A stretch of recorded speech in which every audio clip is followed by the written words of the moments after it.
नमस्कार दोस्तों। आज हम आपको एक घटना के बारे में बताने जा रहे हैं जिसे सुनकर आपके भी रोंगटे खड़े हो जाएंगे। दोस्तों, ऐसे में तब क्या हुआ जब इच्छाधारी नागिन ने दिया एक बच्चे को जन्म और व्यक्ति की एक गलती के कारण इच्छाधारी नागिन ने उसके साथ जो किया सुनकर लोगों के होश उड़ गए। तो ऐसे में वीडियो को आगे बढ़ाते हुए कहानी को शुरू करते हैं, लेकिन उससे पहले कमेंट्स में हर हर महादेव जरूर लिखे। दोस्तों, यह चमत्कारी घटना है राजस्थान के एक छोटे से गांव अजेरी गांव की। दरअसल यह घटना घटित हुई अजेरी गांव के मुखिया और वहां के सबसे धनी इंसान नमन जी के साथ। नमन करीब आज से 5 साल पहले एक साधारण एवं गरीब का जीवन व्यतीत करते आ रहे थे। वह अक्सर जंगल में अपनी बकरियां चराने जाया करते थे। एक दिन बकरी चराते चराते वह जंगल के थोड़ा और अंदर निकल गए। उसी जंगल में एक इच्छाधारी नागिन अपने नाग के साथ एक विशाल पेड़ के पास रहा करती थी।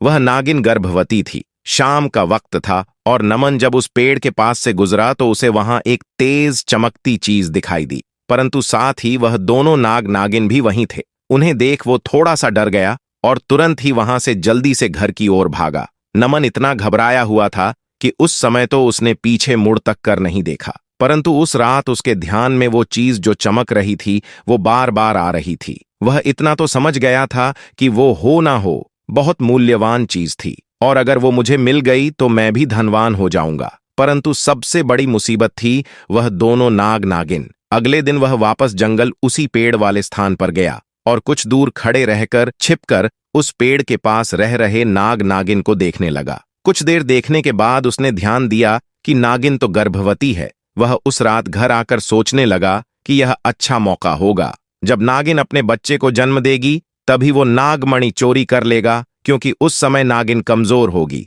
बस नाग को मारना होगा। दोस्तों, कहते हैं अगर किसी नाग के मुंह की तरफ गोबर मार दिया जाए तो वो अपना होश खो बैठता है। अब नमन हर रोज गोबर लेकर उस विशाल पेड़ के पास छुपकर सही मौके का इंतजार करने लगा। एक दिन वो मौका भी आया जब नागिन अपने बच्चे को जन्म देने वाली थी। तभी चुपके से नमन ने नाग के मुंह पर तेजी से गोबर मारा और फिर एक बड़े पत्थर से नाग को मार डाला। फिर उसने नागिन और उसके बच्चे को भी मार डाला और उस मणि को उठाकर जल्दी से घर की तरफ निकल पड़ा। परंतु उधर नागिन किसी तरह बच गई थी और बस बेहोश पड़ी थी। जब नागिन को होश आया और उसने अपने बच्चे और पति को मरा देखा तो उसके दुख दर्द का ठिकाना नहीं रहा। वो उस समय गुस्से से पागल हुए जा रही थी और उसने नमन से बदला लेने की ठानी। परंतु मणि चली जाने के कारण वो अपनी शक्तियों का प्रयोग नहीं कर सकती थी, परंतु अभी भी वह अपना रूप तो बदल ही सकती थी। इधर नमन को जैसे ही मणि मिली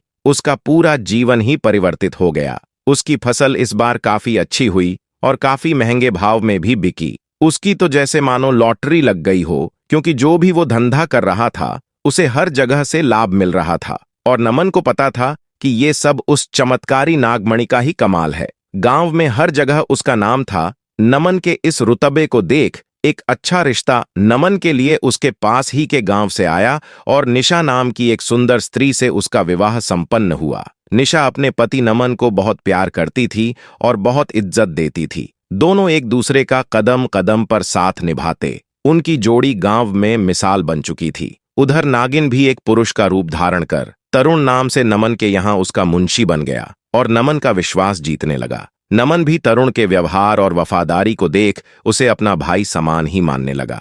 एक दिन निशा अपने पति नमन के पास आती है और बताती है कि तुम पिता बनने वाले हो, मैं गर्भवती हूँ। यह सुन नमन की खुशी का ठिकाना नहीं रहा। उस दिन वह खुद अपने मुंशी तरुण के पास गया और बोला कि देखो, तरुण मेरा कोई भाई नहीं है, परंतु जब से तुम्हारा साथ मिला है तुम मेरे सगे भाई से भी कहीं अधिक बन चुके हो। आज मैं बहुत खुश हूं, इसीलिए आज मैं अपनी पत्नी और तुम्हें एक खास जगह ले जाना चाहता, क्योंकि मेरा इस दुनिया में तुम लोगों के सिवा कोई नहीं है।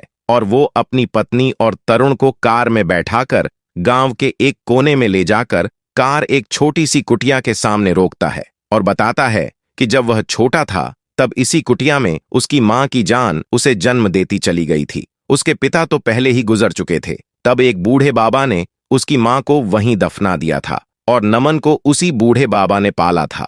नमन बताता है कि जब भी उसके साथ कोई बुरी घटना होती या वो दुखी होता है तो बस वो इसी कुटिया के पास चला आता है। यहाँ उसे एक अनोखा सकून का एहसास होता है। नमन आगे बताता है कि आज तुम दोनों को मैं इसलिए यहाँ लाया हूं क्योंकि तुम दोनों अब मेरी जिंदगी का एक अहम हिस्सा बन चुके हो। दोस्तों, ये सुन सभी के आंखों में पानी भर आता है। कुछ देर रुकने के बाद जब वे वापस पहाड़ी से होते हुए घर को जाते हैं तो अचानक उनकी गाड़ी पहाड़ी पर एक बड़े पत्थर से टकराती है और गाड़ी को जोर का झटका लगता है, जिसके कारण नमन तो कार में ही फंसा रहता है, परंतु उसकी पत्नी निशा पहाड़ से नीचे गिर एक पेड़ पर अटक जाती है और उस पेड़ के ठीक नीचे ही बहुत गहरी खाई थी।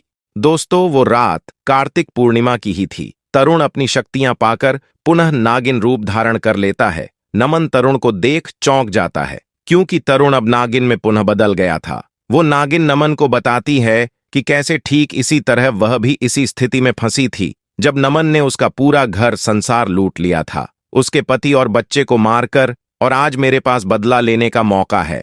नमन घायल गाड़ी में फंसा हुआ था और रो रो कर नागिन को बोलता है कि भले मेरी जान ले लूं, परंतु मेरी पत्नी गर्भवती है, उसे छोड़ दो। परंतु तभी उस नागिन को अपनी वही स्थिति याद आती है कि क्या होता है जब कोई अपना छिन जाता है, ये जिंदगी का सबसे बड़ा दुख होता है। नागिन ने नमन का उसकी पत्नी के प्रति सच्चा प्यार देख उसे माफ कर दिया और निशा को उस पेड़ से निकाल बचा लिया तथा दोनों को हॉस्पिटल छोड़ खुद वापस जंगल में उसी विशाल पेड़ के पास चली गई।